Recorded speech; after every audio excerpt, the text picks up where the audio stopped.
Session 3, Unlocking Your Potential. When we talk about human potential, have you ever wondered what accounts for the huge disparity in results and performance between one person and another? You know, a person who's making $250,000 a year is not 10 times smarter or better than a person who's making $25,000 a year. Why is there 10 times the difference in income? And you go all the way up the ladder to a person who's making $2.5 million a year. Is that person 100 times better, smarter than the person making $25,000 a year? Impossible. In a recent study of IQs, they picked 1,000 men and women out of the population and tested them for IQ.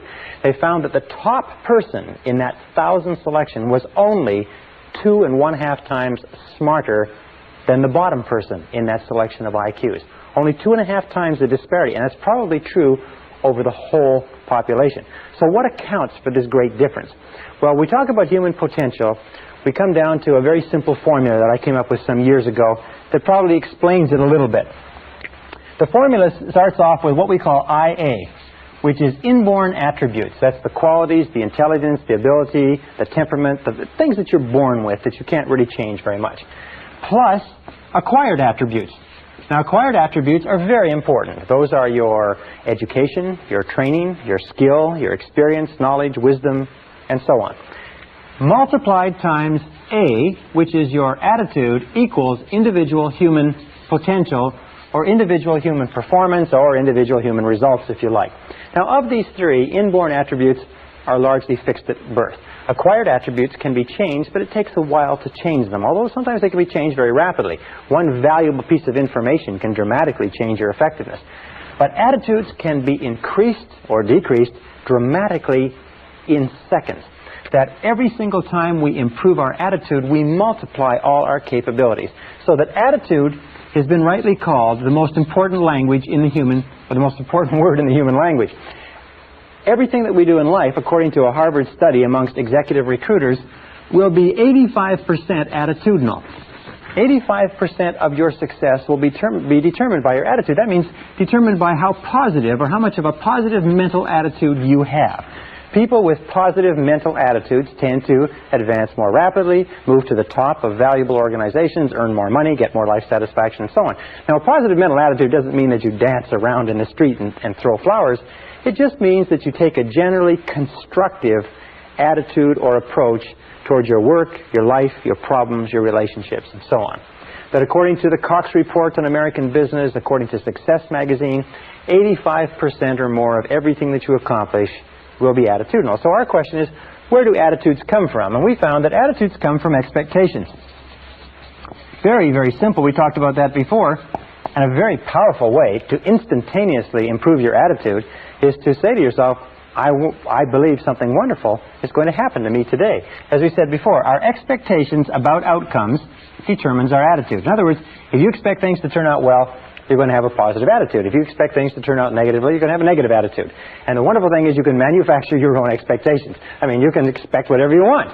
You can expect good things, you can expect negative things, and chances are you won't be disappointed. Where do our expectations come from? Our expectations come from our beliefs, if you like, and our values. These are the core or the central motivating factors in our personality, our beliefs and values. And this brings us to an understanding of human potential. It means that basically our attitude is the outward expression of what is going on internally, consistent with the mental laws that we talked about. And with regard to beliefs, each of us has a bundle of beliefs way down deep inside, which psychologists call the self-concept. Now, the self-concept, or the discovery of it, has been considered by many to be the most important single breakthrough in understanding human performance in the 20th century, and I personally agree. The self-concept is like, if you wanted to use a military analogy, is the command center. Or if you wanted to use a technological analogy, it is the central program of your basic computer. It is a bundle of beliefs, values, attitudes, feelings, ideas, and so on, which are stored away down inside, which are a result of virtually every experience you've ever had in your life. And some researchers say that the self-concept begins to form even before birth. But this self-concept, once it is in place, precedes, predicts, and determines your levels of effectiveness and performance in every area of your life. Your self-concept becomes the command center or the master program. The self-concept, or this bundle of beliefs, then determines what you will say, what you will do, how you will act, how you feel and react, and so on. What does it mean? It means that all improvements in your external life, all changes in your reality begin with a change in the self-concept.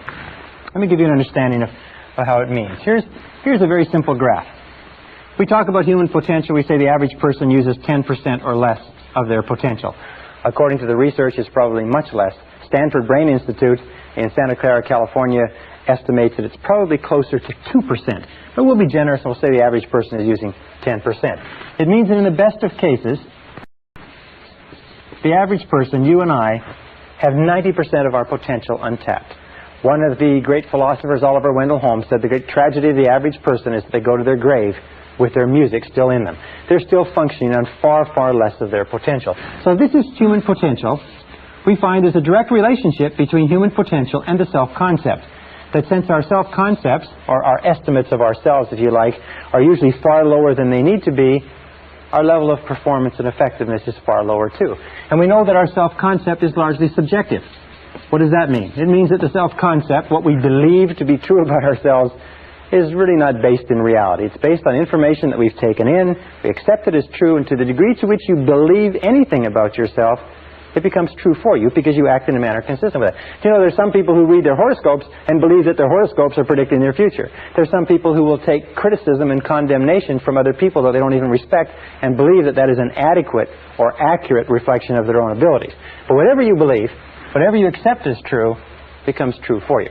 Now, we also know that as an adult, you have a variety of self-concepts. You have a self-concept for how you dress, how much you weigh, how much you eat, how well you speak in public, what kind of a parent you are, what kind of a child you are to your parents, what kind of a husband or wife you are, what kind of a lover, what kind of a driver. Interesting about driving. All men have a very positive self-concept with regard to driving.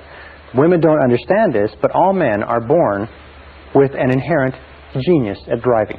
That men are all great drivers. And if you don't believe it, all you have to do, ladies who are watching this, all you have to do is think about the last time you've tried to correct a man's driving. You'll find that it is not well responded to. How do we respond when somebody challenges our self-concept by suggesting that we are not the person we think we are? We become defensive, we become angry, we become irritable, we become difficult to get along with. We have a self-concept for how creative we are, how intelligent, how fast we read, how good we are at athletics. And if you practice a variety of different sports, you have a self-concept for every one of those sports. We have a self-concept for how well we cook, how well we raise our children, how well we clean our home, what kind of cars we drive, and so on. We also have a self-concept for what it's worth, for how much money we earn. Interestingly enough, you can never earn more than 10% above or below your self-concept level of income. That your self-concept determines your income level. This self-concept level is called your comfort zone. And even if you want more money, you will find that the natural human tendency of all action is to struggle and strive to get into a comfort zone and then to stay there. That if you earn 10% or more above your self-concept level of income, you will have an irresistible urge to get rid of the money. You'll give it away, you'll spend it, you'll blow it, you'll spend it extravagantly, you'll even lose it if you get enough. That's why people who win lotteries are often flat broke 2 or 3 years later. They just burn the money because the money is far beyond their self-concept. If you go 10% or more below your self-concept level of income, you find yourself scrambling. You work harder, you work longer, you think more creatively, you look at different ways to increase your income or second income opportunities. The only way to improve any part of your life, including your income, is to raise your self-concept level of income by beginning to think about yourself continually in terms of earning more money. If you want to lose weight, the only way you can lose weight is what? Is to think thin, by beginning to think of yourself as a thinner person. If you want to become a more popular, a more loving, a happier person, a healthier person, you have to begin to think over and over about those things until they become part of your new self-concept. And we'll talk about that a little bit later. It's an essential part of programming your mind for success. Your overall self-concept is determined by the average of your self-concepts in all the areas that you consider important. Now, your self-concept is made up of 3 critical parts. The first part of the self-concept is the self-ideal. The self-ideal is the person you would most like to be. It is your idea of what constitutes a winner. It is your vision or your mission or your ideal of the very best you that you can be. Now, one of the things that we know about successful people is this, is successful people have very clear self-ideals. They have very clear ideas of who they want to be in the future. Unsuccessful people have very vague ideals. Number two is your self-image. Your self-image is a picture of the way you see yourself and the way you think about yourself. Your self-image, the inner mirror, is how you perceive yourself now and determines your current performance on a day-to-day basis. The third part is your self-esteem. Now, your self-esteem is how you feel about yourself. How you feel about yourself is the engine force, it's the motor, it's the power force within your subconscious. It's the power force within the self-concept, and it determines virtually everything that happens to you. The best definition of self-esteem is how much you like yourself. How much you like yourself as a parent, how much you like yourself as an employee, how much you like yourself as a boss, how much you like yourself as a money earner, a professional speaker, an athlete, and so on. How much you like yourself, your level of self-esteem, your overall emotional feeling about any area of your life determines your performance and effectiveness in that area. Wonderfully enough, since you become what you think about, your self-concept is malleable, your self-esteem can be built by repeating over and over again, I like myself. I like myself. I like myself. I like myself. I like myself. I like myself. The more you say, I like myself, I like myself, I like myself, the more you repeat that over and over again, the more your self-esteem goes up. The more your self-esteem goes up, the more your overall self-concept goes up. When your overall self-concept goes up, you perform better at everything else that you attempt. That every single time you say, I like myself, I like myself, I like myself, I like myself, I like myself, it's like pumping yourself up psychologically. Everything that happens that causes your self-esteem to go up causes you to perform better. Everything that happens that causes your self-esteem to go down causes you to perform worse, make more mistakes, be unhappier, and so on. Now, a critical point about liking yourself, about self-esteem and self-liking, is that number one is you can never like or love anybody else more than you like or love yourself. That your level of self-esteem is the determinant of the quality of the relationships you have with others. And number two is you can never expect anybody else to like or respect you more than you like or respect yourself. That how much you like and respect yourself determines their attitudes toward you.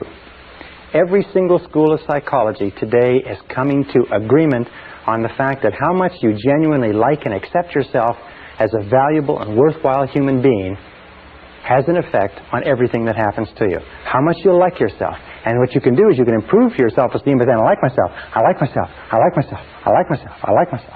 Well, this brings us to the question of where does self-esteem, where does the self-concept come from? And we found that self-concept, if anything, self-concept is malleable in that you are not born with a self-concept. Is that you're not born with any idea of yourself. You're not born with self-image or self-esteem, that you're born in a way as pure potential. It's probably the best way to put it. The average person comes into the world as pure potential and has no self-concept. That everything you are today, every feeling that you have, every attitude or value, you had to learn over the course of your lifetime. We also know that the child comes into the world with a very high need for love and touching. And a tremendous amount of research indicates that we need a lot of love and touching all of our lives, but especially in our formative years, because as a child, we learn who we are, how valuable we are, whether we're important, intelligent, attractive, lovable, funny. We learn all of these things by the way our parents treat us. If our parents, our siblings, our aunts and uncles, but especially our parents, treat us like we're really important kids, then we grow up thinking that we're really important. If our parents do not, then something else happens. We know that the first few years of life are the most important in developing the self-concept. That a child starts off at zero when the child is born with no idea of who she is or who he is or how valuable they are. And in the first, second, third, fourth, and fifth years of life, and the psychologists used to think it was 5 years, but now they're saying it's 3 years. In these first 3 years of life, children learn who they are. They say if you give enough high quality and quantity of love to a child in the first 3 to 5 years, you set them up for life. You set them up on a solid foundation of self-esteem, self-confidence, self-worth, self-value. As a matter of fact, there's a direct relationship between the quality and quantity of love and the development of healthy personality. That the more love, unconditional love that a child receives in those formative years, the stronger is the foundation of the personality. To reverse the equation, that virtually all problems in psychosis, neurosis, personality disturbances, and behavior problems arise from problems way down in the self-concept. And we can go back as adults. Here's our adult personality. We can go back as adults. We can correct the flaws in our foundation, the cracks, if you like, by repeating over and over again, I like myself, I like myself, I like myself, and driving down that healing concrete deep into the foundation of our personality. Remember, children need love like roses need rain. Children that are deprived of love often die of love starvation. It's a disease called marasmus. Now, what else do we know about children? We know that children come into the world with two remarkable attributes. The first is that they're fearless. Children are born with no fears. They're not afraid of anything except falling and loud noises. And this is expressed in the attitude, I can. Children come into the world believing they can do anything. And anybody who's ever raised a child to the age of 3 or 4 or 5 knows you have to spend those first few years stopping them from killing themselves because they're little kamikaze pilots, because they're not afraid of anything. The second attribute is they come into the world completely spontaneous. They say what they want, they do what they want. They are completely uninhibited. They just are completely unafraid. They do anything that they want. And this is expressed in the attitude, I don't have to. I don't have to. If you ever try to control a child, you'll find that the attitude of a young child, the first thing they say is when you start giving them orders, the first thing they learn is no. They say, no, I don't have to. Well, of course, we eventually change their minds on that one way or another. But these are the two attributes that each of us come into the world with. You come into the world unafraid and uninhibited. What does that mean? It means that our natural birthright is to be unafraid and uninhibited. And that only when we can create the same situation in adult life where we are unafraid and uninhibited do we feel truly great about ourselves. The very best organizations, the very best companies are those that create an environment where people who feel unafraid and unreserved to be themselves and to do the very best they can. Well, as we grow up, we know that children learn two ways. The first way they learn is by imitation. They imitate one or both parents, especially the dominant parent. And sometimes the dominant parent will change as the child is growing up. Sometimes children will imitate the father, sometimes the mother, but they learn by imitation. Many of the characteristics and habits that we have as adults, we learned from our parents. Have you ever had the opportunity or the occasion to scream at one of your children or shout at one of them and find yourself saying the same things your mother or father said to you when you were a child? Well, we imitate. Sometimes we imitate their walk. Sometimes we imitate their talk. Sometimes we imitate their values, their beliefs, and so on, even if those values and beliefs are of no value. Why? It's because our parents are like gods to us when we're children. The second way that we learn is by moving from discomfort, from what doesn't feel good, toward comfort. Now, Freud called this the pleasure principle, is that we move toward what makes us feel comfortable, what gives us pleasure, what makes us feel good about ourselves. We move from discomfort toward comfort. That's how we learn to become toilet trained. We say it's no longer fun to walk around with pee and poop in our diapers. So we watch what our parents do. We watch what our older siblings do. And we see, those people aren't doing this. And that's how we learn to walk. That's how we learn everything. So we move from discomfort toward comfort. Throughout our lives, by the way, that's how we learn. We imitate by reading what other people have done, by studying books, at our work. We imitate when we go to school. And we do what gives us a positive payoff, what gives us positive reinforcement, what gives us pleasure. And we do less of those things that give us discomfort or pain. Now, very early in life, as a mistake or as the result of mistakes that parents make in upbringing, children begin to learn negative habit patterns.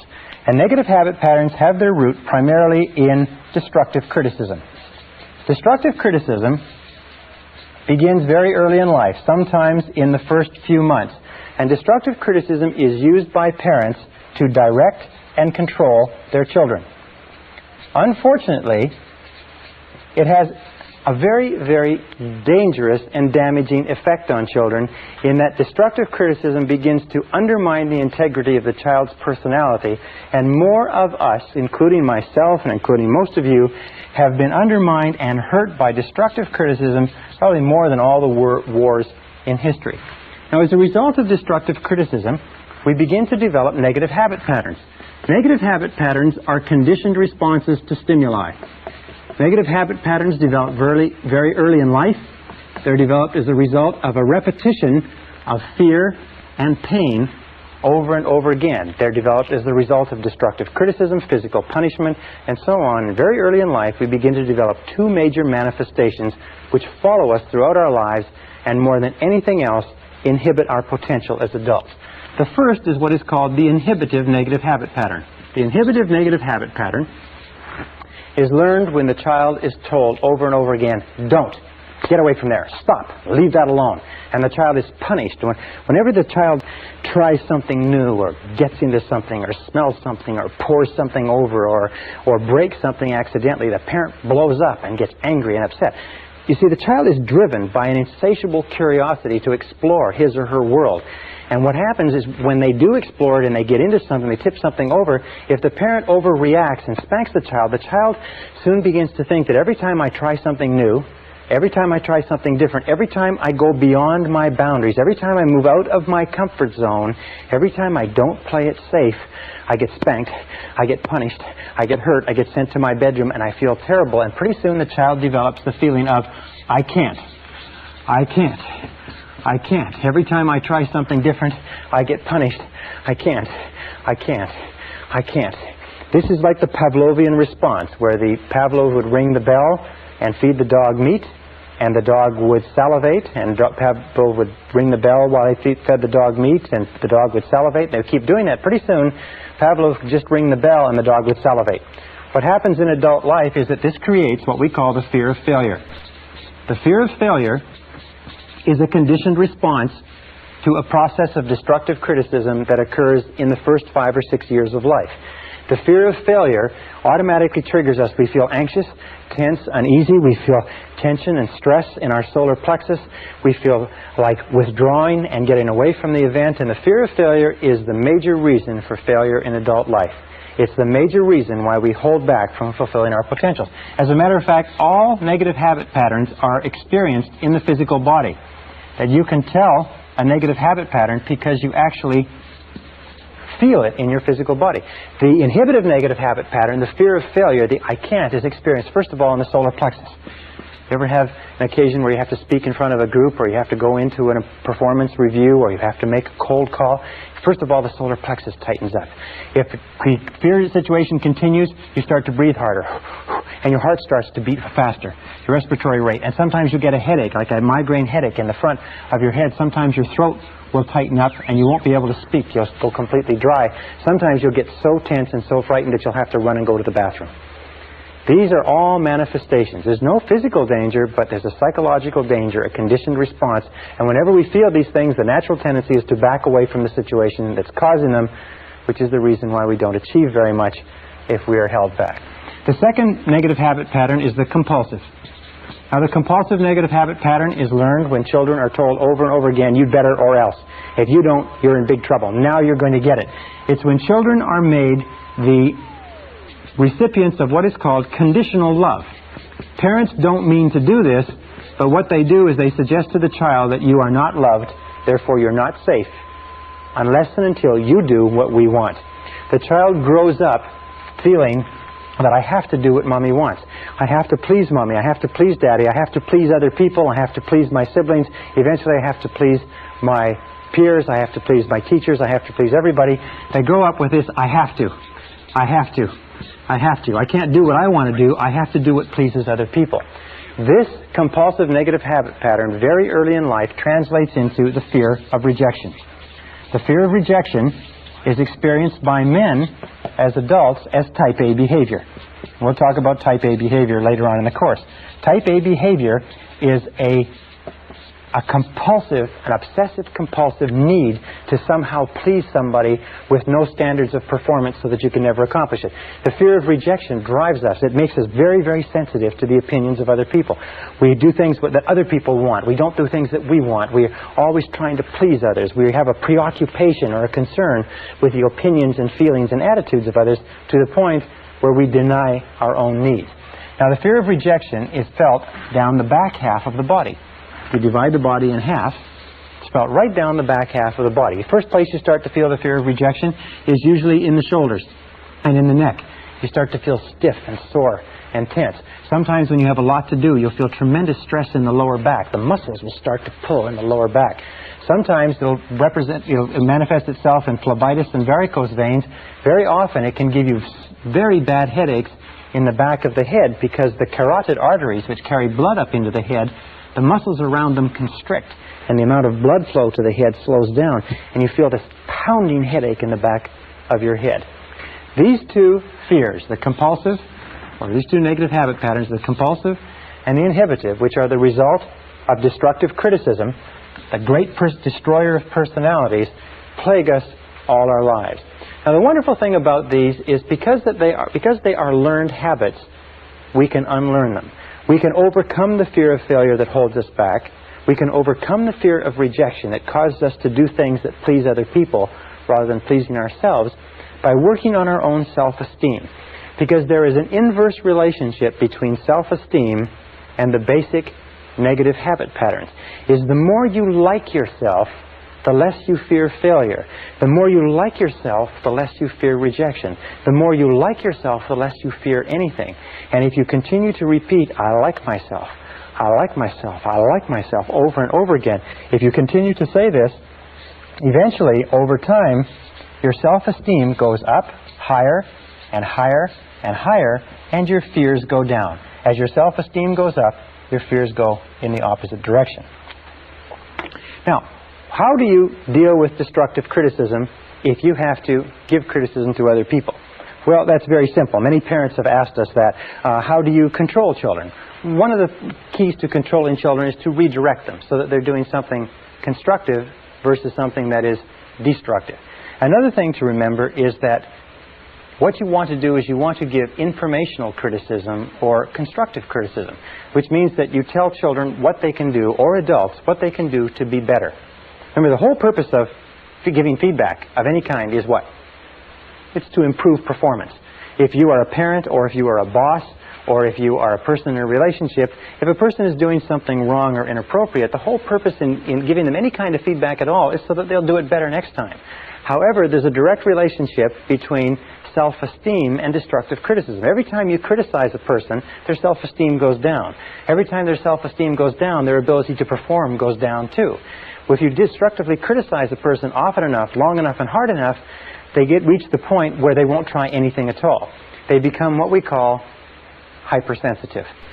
And a hypersensitive adult is a person who cannot take criticism from anybody. A hypersensitive adult is a person who is very, very tense and anxious if you even suggest that they're not doing the right thing. If you have to deal with a hypersensitive adult, the key is to sit them down and remember 4 things.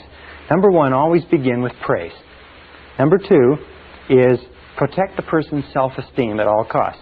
Number 3 is discuss the performance, not the person. Talk about the behavior rather than the person.